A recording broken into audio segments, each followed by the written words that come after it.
So all of this brings up the idea between the differences of a credit-driven economic expansion and an income-driven economic expansion. So can you lay out the main differences between the two for our listeners? Yeah, I mean, most of us have only experienced credit-driven economic expansions. And so when you think about a credit-driven economic expansion, what that means is someone is borrowing, from a bank, or other source of lending, and they're using that money to supplement their income and increase their spending or investment. And so, the classic one is like the housing bubble, right? Which is, basically a lot of people borrowed a lot of money and bought a lot of houses, and there was a fair amount of economic activity associated with that, as one might expect.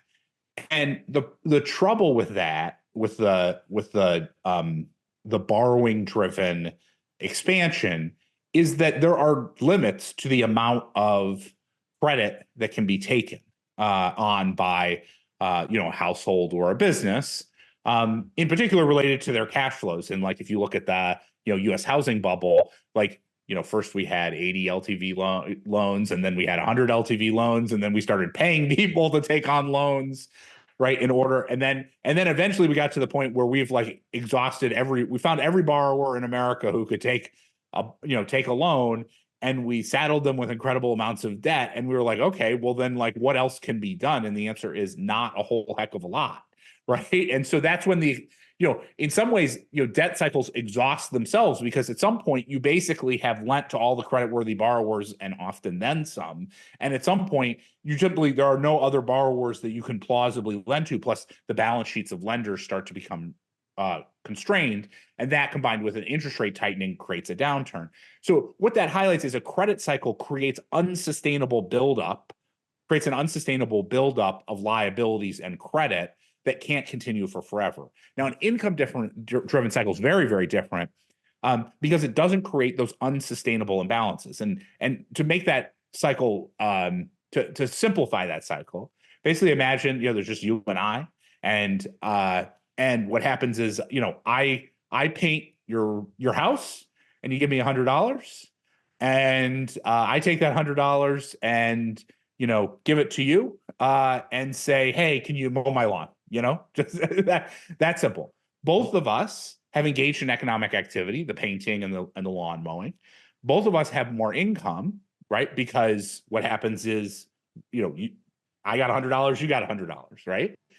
And both of us have improved have gotten a real benefit, right? You got a painted house and I got a mowed lawn. Mm-hmm. And what is the wake of that? There's no wake of it. There's no unsustainable buildup. We just sit, you have $100 in your pocket that you had at the start of it and nothing else, right? And we have a mowed lawn and a painted house, mm-hmm. and we're feeling good about ourselves. And so that's the way a income-driven cycle works. And that can happen in a very sustainable way, and it can happen, for an extended period of time. Just think about that. That cycle that I just described, and of course that's a toy example, but it kind of gives you a sense as to kind of how it works.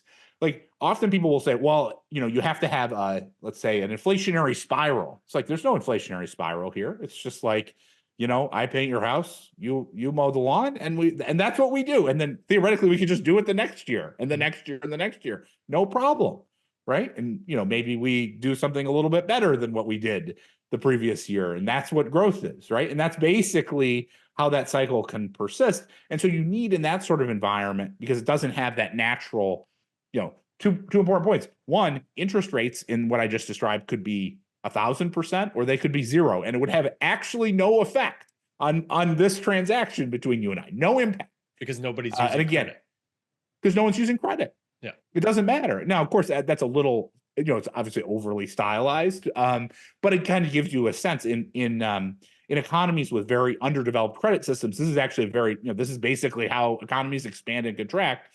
And what ends up creating the eventual downturn is either an exogenous activity, an exogenous force like COVID or something like that causes us to stay in our homes and not produce economic activity.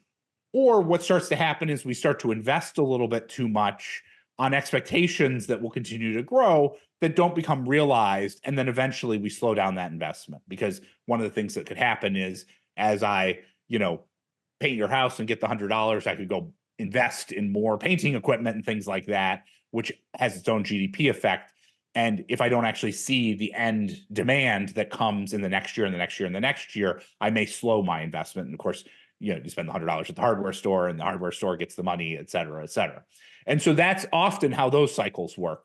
But you need something exogenous. There has to be something different that's coming from outside than just the actual transaction to slow that sort of economic expansion. Mhm.